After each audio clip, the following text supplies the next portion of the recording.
I don't know how you remember the things that are around you in your life, events, birthday parties, happenings at work, whatever it may be in your life. This whole way of remembering and keeping track of has evolved over time. Some people back in the day would use string. They would tie string around a finger of theirs, and when they would look at the string, it was meant to help them remember some kind of event or some kind of appointment or some responsibility that they had. Most of us maybe grew up with a calendar of some kind. Maybe it was prominent somewhere in your home, or perhaps it was on the refrigerator, and this would help your family remember, or perhaps help you remember that event or that special someone in your life. For some of us, maybe we've now transitioned to our trusty phone, has our calendar in it, has alerts set on it to help us remember where we're supposed to be when. There's a portion of us that actually have people that have been hired in our lives for the sole purpose of helping us to remember where we are supposed to go from one moment to the next. You know, when it comes to sin, our brokenness, our past, there's an interesting relationship with the idea of remembering. It seems like the things that we are most ashamed of in life, our lowest moments, most of us, we don't need any help remembering those moments. In fact, for some of us, they're so real for us to this day, they almost haunt us from one moment to the next. In fact, they may even define us throughout our life right now.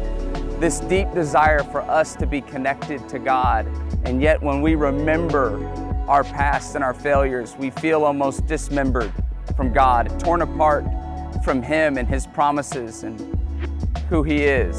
So I want you to think about, what is it about your past that you continue to remember, that you continue to dwell on? You know what's interesting about God is that while you continue to remember the lowest moments of your life that define you, Scripture says that God quite literally has already forgotten it.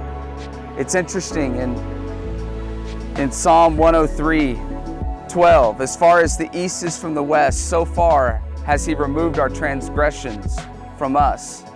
Hebrews 8:12, for I will forgive their wickedness and will remember their sins no more. How come you continue to remember the things that God has already forgotten? See, if anything, our God up in heaven, He remembers. Oh, He remembers. He remembers His covenants. He remembers His promises. He remembers the absolute perfect sacrifice of His Son, His very own Son, Jesus Christ. That's what He remembers. So when you may feel like you've been dismembered and pulled apart, God not only remembers the sacrifice that was paid for you, but He also remembers, reattaches, makes new again. So I invite you to lay those burdens down. I invite you to take those things that you continue to think about and give them to Jesus at the foot of the cross, because they are no longer held against you. They are no longer brought against you in heaven. Actually, because of Jesus, you are now remembered with Him.